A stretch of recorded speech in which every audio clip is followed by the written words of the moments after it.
बिस्मिल्लाहिर्रहमानिर्रहीम। सबसे पहले हम लोग जो ना ल्यूकोसाइट मीडिएटेड टिश्यूज और इंजरी की बात करेंगे कि ल्यूकोसाइट क्या है, कि ये मीडिएटर्स हैं इंजरी के, लेकिन जो है ये नॉर्मल सेल्स को जो है ना और इसमें क्या होता है, जब इनकी जो इन्फ्लेमेशन अगर प्रोलॉन्ग होती है या इनका जब एक्शन प्रोलॉन्ग रिस्पॉन्स हो जाता है ना, तो वो पैथोलॉजी कॉज करवा देते हैं। इवन के माइक्रोब भी इतनी पैथोलॉजी कॉज नहीं करवा देता, जबकि जहाँ के ये ल्यूकोसाइट प्रोलॉन्ग हो जाता है तब ये कॉज करवा देते हैं ऑटो इम्यून डिजीज को, और उसके करवा देते हैं ऑटोमिन अपने ही सेल्स के साथ रिएक्ट कर जाते हैं, हाइपर रिएक्ट हो जाते हैं हार्मलेस एनवायरनमेंट के साथ। फॉर एग्जांपल हार्मलेस एनवायरनमेंट के साथ ये रिएक्शन शो कर रहे होते हैं, for example as an allergies हो गई, ठीक है।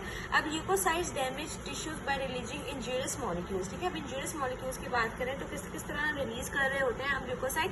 अब अगर फ्लैट सरफेस है, फ्लैट सरफेस में अगर आता है ग्लोमेरुलर बेसमेंट मेम्ब्रेन आ गई, तो अब फ्लैट सरफेस है तो उसकी वजह से जो है न्यूट्रोफिल्स को जो है ना डिटेक्ट, उसको डिस्ट्रॉय करने में जो है उसको बहुत ज़्यादा जो है वो रिलीज करना पड़ेगा, बहुत ज़्यादा बैड रिलीज करता है, इतना स्ट्रॉन्ग उसकी एक्टिवेशन होती है ल्यूकोसाइट की कि जो एक्स्ट्रा सेलुलर एनवायरनमेंट है उसको भी डैमेज कर देता है। और कुछ सब्सटेंसेस सच एज अगर हम लोग बात करें यूरेट की और सिलिएट क्रिस्टल्स होते हैं, सिलिका क्रिस्टल्स होते हैं, ये फेगोलाइसोसोम के मेम्ब्रेन को डैमेज कर देते हैं, और ये जो डैमेजिंग कंटेंट्स है ना फेगोलाइसोसोम के, उनका कंटेंट्स को भी बाहर निकलवा ले देते हैं, ऐसे ये होता है, ठीक है। अगर अब हम आते हैं mediators of inflammation in leukocyte mode function, ठीक है। हमने देखा है कि एक तो इम्यून कम्प्लेक्सेस, ये देखो फ्लैट सर्फेसेस उसके अगेंस्ट रेस्ट्रिक्टेड फैगोसाइटोसिस के अगर बहुत ज़्यादा पार्टिकल्स लार्ज हैं या फिर इंजेक्ट हैं, कुछ में कोई प्रॉब्लम है, तो ल्यूकोसाइट की स्ट्रॉन्ग एक्टिवेशन होगी, यूरेट या सिलिका क्रिस्टल्स आएंगे तो वो भी जो ना ज़्यादा मसला क्रिएट कर देते हैं। अब हमारे पास आएगा ल्यूकोसाइट के मोर फंक्शंस कौन से होते हैं, ठीक है। अब ल्यूकोसाइट के मोर फंक्शंस की बात करें तो सबसे पहले हमने मैक्रोफेजेस की बात की है, ठीक। अब मैक्रोफेज में उन्हें सबसे पहले बोला है कि साइटोकाइंस। अब मैक्रोफेजेस जो है ना वो साइटोकाइंस रिलीज करते हैं और ग्रोथ फैक्टर रिलीज कर रहे होते हैं, ये याद रखना। जो मैक्रोफेजेस हैं वो क्या कहते हैं, साइटोकाइंस और ग्रोथ फैक्टर रिलीज करते हैं। साइटोकाइंस का क्या फंक्शन है कि जो इन्फ्लेमेशन को जो है वो एम्पलीफाई कर रहा होता है और इसको लिमिट कर रहा होता है कि ज़्यादा ना बढ़े, और इसको एक लिमिट, एक अमाउंट तक रख रहा होता है। तो growth factor repair of damaged tissue की बात करें तो वो क्या करता है, जब ये ग्रोथ फेयर है ये क्या कर रहा होता है, ये एंडोथेलियल सेल्स की प्रोलिफरेशन करवा रहा होता है, कोलेजन एंजाइम प्रोड्यूस करता है, फाइब्रोब्लास्ट, इस सब का इसमें रोल होता है, collagen enzyme, fibroblast, endothelial cell formation, ठीक है।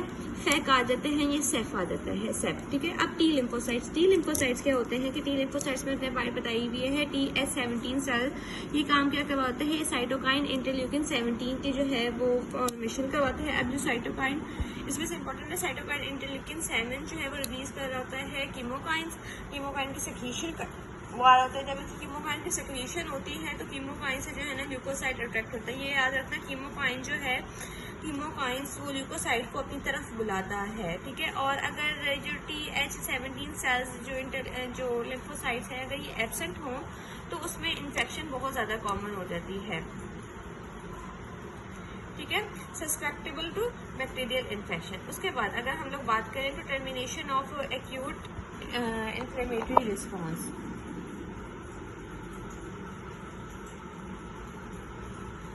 ठीक है,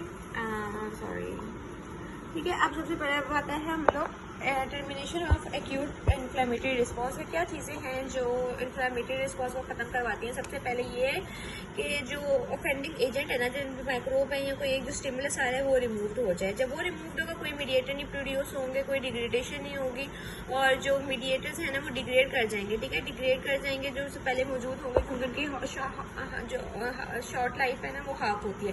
तो ऑफेंडिंग एजेंट सबसे पहले रिमूव हो गया। दूसरा क्या होता है कि न्यूट्रोफिल्स फर्स्ट साइड में जो माइग्रेट कर रहे होते हैं, ये क्या होता है, न्यूट्रोफिल्स की शॉर्ट हाफ लाइफ होती है तो उनके प्रोसेस हो जाती है। एक तो ये इसकी वजह से जो है एक्यूट इन्फ्लेमेशन रिस्पॉन्स की टर्मिनेशन होती है।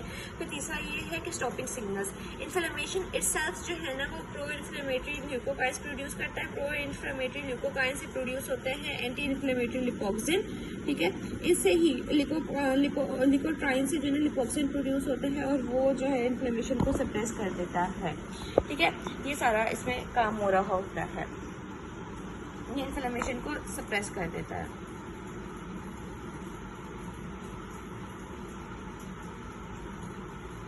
ठीक। उसके बाद अब हम आते हैं,